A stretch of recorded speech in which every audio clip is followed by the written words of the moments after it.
नमस्कार। इलेक्ट्रोहोम्योपैथी के इस विशेष एपिसोड में मैं अपने YouTube चैनल पे अपने सभी सुनने वाले साथियों का आज गुरु पूर्णिमा में 24 जुलाई 2021 में आप सबको अपने साथ मिलाते हुए आज अपने अपने गुरुओं के लिए ये आज का क्लास समर्पित है। गुरु पूर्णिमा यानी गुरु वो शब्द जो मार्ग दिखाता है, मन की प्रेरणा के अंदर आने वाले उद्गारों को अपनी ऊर्जा से, अपने स्नेह से, अपने प्रेम से, अपने सद्भाव से उस प्रेरणा को, उठने वाली उत्कंठा को दूर करता है। यानी गुरु हमारा आत्म प्रेरक शक्ति है जिसको अनुभूत करके हम सब एक असीम शक्ति का अनुभव करते हैं और उस नई शक्ति के साथ हम अपने नए समस्याओं के साथ लड़ने में सक्षम होते हैं। आज मैं भी अपने गुरु डॉक्टर रमाशंकर जी को स्नेहपूर्वक याद करता हूँ, उन्हें नमन करता हूँ। अपने प्रेरणा स्रोत डॉक्टर वी कुमार जी को मैं प्रणाम करता हूँ। अपने सभी सीनियर साथी जो इलेक्ट्रोहोम्योपैथी में पिछले 50 वर्षों से अधिक अपना योगदान दे रहे हैं, मैं उन सबको नमन करता हूं।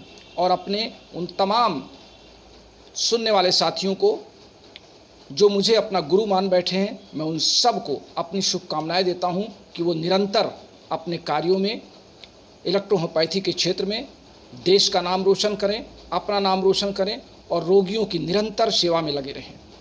क्योंकि इलेक्ट्रोहोम्योपैथी आने वाली कल की पैथी है, आने वाले भविष्य की चिकित्सा विधि है, जिस पर हमारे पूरे भारतीय समाज को एक सस्ती सुलभ हर्बल चिकित्सा प्रणाली का लाभ होगा।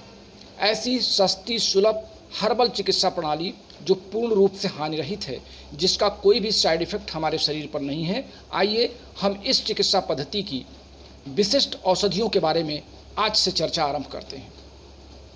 जैसा कि आप सबको पता है कि मैंने अपने पिछले क्लास में आप सबको इलेक्ट्रोहोम्योपैथी की औषधियों के प्रति जितनी शंकाएं थी वो मैंने दूर किया है। आज हम बात करते हैं इलेक्ट्रोहोम्योपैथी की औषधियों के विभाजन पर। मूल रूप से इलेक्ट्रोहोम्योपैथी की औषधियों का विभाजन मैटी जी के द्वारा 3 क्रमों में किया गया था। एक थी फंक्शनल मेडिसिन, एक थी टिश्यू मेडिसिन और उसके बाद एक ग्रुप था इलेक्ट्रिसिटीज़ का। मैं इस बात को आज गुरु पूर्णिमा के दिन फिर कह दूं कि इलेक्ट्रोहोम्योपैथी के जगत के सभी के गुरु मैटी जी आदरणीय हैं, अनुकरणीय हैं, जिनके द्वारा एक अद्भुत चिकित्सा प्रणाली पूरे विश्व को प्राप्त हुई। लेकिन वो दुर्भाग्य था कि मैटी जी हम लोगों के बीच बहुत दिनों तक अपने इस कार्य को आगे नहीं बढ़ा पाए। उन्होंने एक ट्रैक दिया, एक भाप के इंजन को बना के उस ट्रैक पे चलाया और लोगों को बताया कि इस तरीके से ट्रेन आगे बनाई जा सकती है और अपने गंतव्य तक पहुंचाई जा सकती है। और उसके पीछे 150 से अधिक वर्षों का समय बीता। हजारों लाखों साथियों ने अपना इसमें योगदान दिया और सब इसके साथ जुड़े हुए हैं। सबका अपना अपना योगदान है। सब ने अपने अपने नज़रिए से विभिन्न समय पर, यानी उस 150 साल से के और आज के बीच में जितना समय था, उस समय में हर इलेक्ट्रोहोम्योपैथिक चिकित्सक ने अपने अपने निजी अनुभवों को अपने अपने तरीके से शेयर किया। और आज भी वही क्रम जारी है। चूँकि हम मान्यता के कगार पर हैं, इलेक्ट्रोहोम्योपैथी को मान्यता की सबसे बड़ी आवश्यकता है। यद्यपि सामाजिक मान्यता हमको मिल चुकी है, माननीय सर्वोच्च न्यायालय और केंद्र सरकार के आदेश से हम चिकित्सा कार्य कर रहे हैं, रिसर्च कर रहे हैं, शोध कर रहे हैं, लोगों को ऑनलाइन ऑफलाइन इस चिकित्सा विधि के बारे में प्रशिक्षित भी किया जा रहा है। और मैं पिछले 17 अप्रैल 2020 से आप सबको अपने फेसबुक आईडी पर रात 10 बजे निःशुल्क प्रत्येक बुधवार, शुक्रवार और रविवार को मैं आपके बीच इलेक्ट्रोहोम्योपैथी के विभिन्न विषयों पर आपके साथ जुड़ा रहता हूँ। मैटी जी के उस कार्य को आगे बढ़ाते हुए विभिन्न शोधकर्ताओं ने अपने अपने समय पर अपने अपने प्रयोग के आधार पर इसमें तरह तरह के सिद्धांतों को जोड़ा, और जो प्रमाणिक सिद्धांत तभी माना जाएगा जब उसको एक व्यक्ति बताए और 1000 व्यक्ति उसका प्रयोग करें। और यही प्रयोग मैं एंजाइम सिद्धांत के रूप में अपने तमाम साथियों से करवा रहा हूँ। उसके बड़े अच्छे परिणाम आ रहे हैं, अनेक रोगियों पर रोगों की सफलता लोग पा रहे हैं, और यही आज के दिन मैटी जी को, रमाशंकर जी को सच्ची अनुभूति की श्रद्धांजलि होगी। इलेक्ट्रोहोपैथी में औषधियों की बात जब हम करते हैं तो फंक्शनल मेडिसिन और टिश्यू मेडिसिन में डिवाइडेशन हो जाता है। फंक्शनल मेडिसिन हमारे क्रियात्मक कार्यों को, फिजियोलॉजिकल एक्टिविटीज़ पर अपना प्रभाव एज ए कैटालिस्ट दर्शाती हैं। हमारे बहुत से साथी कहते हैं कि आखिर पौधों में विभिन्न प्रकार के एंजाइम्स पाए जाते हैं, तो कौन सी एंजाइम्स की बात डॉक्टर चर्चा करते हैं कि इनमें औषधियों में एंजाइम्स होता है। मैं इस बात को स्वीकार करता हूं कि पौधों की कोशिकाओं में अनेकों एंजाइम्स होते हैं। उस पौधे के उस भाग में जिसका हम अर्क बनाते हैं वो सारे के सारे एंजाइम्स उतर करके हमारे अर्क में आ जाते हैं, और चूंकि विभिन्न प्रकार के एंजाइम्स आपस में कोई प्रतिक्रिया नहीं करते, इस नाते वो सारे के सारे एंजाइम्स उसमें समाविष्ट होते हैं। और जब हम उनको विभिन्न पौधों के अर्क को आपस में मिलाते हैं तो अनगिनत एंजाइम्स उसमें होते हैं। जब हम उस विभिन्न पौधों के मिश्रित को दवा का नाम देते हैं, जैसे यशवन में 9 पौधों का मिश्रण किया गया है, जिसमें Cochlearia officinalis, Hydrastis canadensis, Matricaria chamomilla, Nasturtium officinalis, Scrophularia nodosa, Smilax medica, Tussilago farfara, Veronica officinalis और स्ट्राइकोनॉस नक्सबोमिका, ये 9 पौधों का मिश्रण करके यशवन की मेडिसिन बनाई गई। जब हम इस औषध का प्रयोग शरीर में कराते हैं तो हमारे शरीर में विभिन्न प्रकार के एंजाइम्स प्रवेश करते हैं, लेकिन उसमें से जिस एंजाइम्स को हमारे जिस कोशिका के यानी जिस टारगेट सेल पर जिसकी ज़रूरत होती है वही एंजाइम जाके सक्रिय होता है। शेष चूँकि न तो आपस में कोई प्रतिक्रिया करते हैं और ना ही वो किसी अन्य कार्य में भाग लेते हैं जब तक उनकी आवश्यकता नहीं होती है, क्योंकि एंजाइम्स कोशिकाओं द्वारा स्वनिर्मित प्रक्रिया है। ये प्लांट सेल की कोशिकाएँ एंजाइम्स का स्वतः निर्माण करती हैं, इसीलिए इनको एंडो एंजाइम्स कहा जाता है, जिसको हम लैब में या किसी प्रयोगशाला में नहीं बना पाते हैं, जबकि एक्सो एंजाइम्स को हम बना लेते हैं। तो एंडो एंजाइम्स के रूप में जब ये औषधियाँ हमारे शरीर में प्रवेश करती हैं तो जिस एंजाइम्स की आवश्यकता होती है वही एंजाइम्स हमारे शरीर के उस कोशिका के उस विशेष भाग पर सक्रिय हो जाता है, और उसको एज ए कैटालिस्ट उस विशेष भाग की क्रियाओं को प्रेरित करता है, और क्रियाएँ अपने एक्शन को बदल करके, यानी अगर वो तेज हैं तो कम करती हैं और कम है तो ज़्यादा करके फिर वो उस कोशिका को होम्योस्टैटिसिस में ले आती हैं और हम उस संबंधित टारगेट सेल को रोग मुक्त कर देते हैं।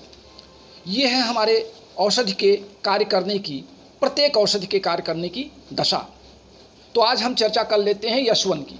यशवन में जैसा मैंने आपको बताया कि इसमें 9 पौधों का मिश्रण है, और इन 9 पौधों के मिश्रण को जब हम तैयार करते हैं तो उसका नाम हम सैक्रोफ्लोसो 1 का नाम देते हैं, क्योंकि ये पहली औषधि थी और इसको मैटी जी ने यूनिवर्सल रेमेडी कहा था, क्योंकि इसका जो प्रभाव है वो कुल मिलाकर के हमारे स्टमक पर, नर्वस फाइबर पर, सेरेबेलम पर, सेरेब्रम पर, एंडोक्राइनिक ग्लैंड पर, एफरेंट लिम्फेटिक चैनल पर, लिम्फ और ब्लड के कंप्लीट सर्कुलेशन पर, कंप्लीट होल बॉडी के नर्वस सिस्टम पर इसका प्रभाव है।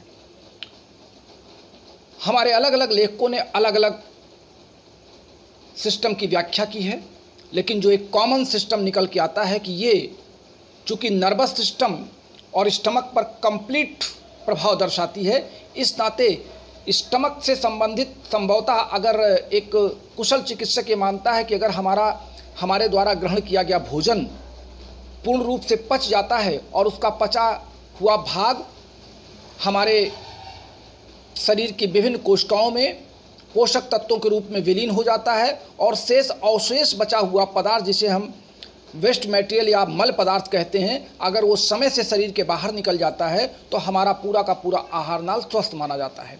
और जब आहार नाल स्वस्थ होता है तो चूंकि वहीं से सारे अंगों को पोषक तत्व एनर्जी के रूप में मिलते हैं, इस नाते जब हमारा आहार नाल या हमारा पाचन संस्थान शुद्ध होता है तो हमारा शरीर 80% रोगों से लड़ने में सक्षम होता है।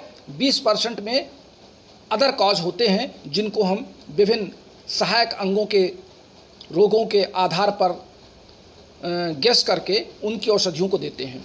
तो चूंकि स्टमक यानी पूरे कंप्लीट आहार नाल और नर्वस सिस्टम जो पूरे बॉडी में फैला हुआ है, उस पर इसका प्रभाव है, इस नाते हम इसको यूनिवर्सल रेमेडी या सर्वमान्य औषधि कहते हैं। इसका प्रभाव हमारे पाचन तंत्र पर, श्वसन तंत्र पर, उत्सर्जन तंत्र पर, चूंकि मैंने आपसे कहा ना कि तंत्रिकाओं पर है, तो तंत्रिकाएं तो हर सिस्टम में लागू हैं, तो हर सिस्टम में ये काम करती हैं। और इस तरीके से हम ये मान के चलते हैं कि इलेक्ट्रोहोम्योपैथी में यशवन एक यूनिवर्सल रेमेडी है जो हर रोगों में हर रोगी को दी जानी चाहिए। इसीलिए जो हमने एक सिस्टम बनाया L2, L3 और CNS, तीनों सिस्टम में हमने यशवन का प्रयोग किया है। हम ये मान सकते हैं कि ये anti epidemic, antiseptic, anti emetic, antacid, anti scrofulous, antidote, सभी में इसका काम है और सभी प्रकार के बीमारियों में हम यशवन का प्रयोग करते हैं। जहाँ तक यशवन के देने की बात है, यशवन चूँकि पहले ग्रुप की मेडिसिन है, यश ग्रुप की पहली मेडिसिन है और यूनिवर्सल मेडिसिन है, तो हम हर इलेक्ट्रिसिटी के साथ यशवन का प्रयोग करते हैं। यहाँ पर ये कोई बाउंडेशन नहीं है कि हम किसी एक विशेष खास इलेक्ट्रिसिटी के साथ इसका प्रयोग करते हैं या किसी खास रोग पर ही यशवन देते हैं। चूँकि ये यूनिवर्सल रेमेडी है और लगभग हर रोगों में यशवन की ज़रूरत है। अगर हमारे पास यशवन ही मेडिसिन है और हमने किसी रोगी को यशवन दे रखा है तो उसका लाभ उसको निश्चित रूप से होगा, चूँकि इसका काम तंत्रिकाओं पर है और स्टमक पर है, हमारे पेरिफेरल नर्व्स पर है, सेरेब्रल पर है, ब्रेन पर है, हर जगह इसका काम देखा गया है। इस कारण हम ये मान सकते हैं कि यशवन हमारी एक तरीके की सभी रोगों पर प्रभाव दर्शाने वाली मेडिसिन है। इसका बहुत अच्छा प्रभाव हमारे बक्कल कैविटी यानी माउथ पर, लंग्स पर, लीवर पर, पैंक्रियाज पर, रेक्टम पर, एलिमेंट्री कैनाल पर, हर जगह यशवन का काम है। ये नहीं कहा जा सकता कि यशवन का काम शरीर के किस अंग पर नहीं है। हम इसकी अगर व्याख्या करें तो बहुत लंबी व्याख्या होगी।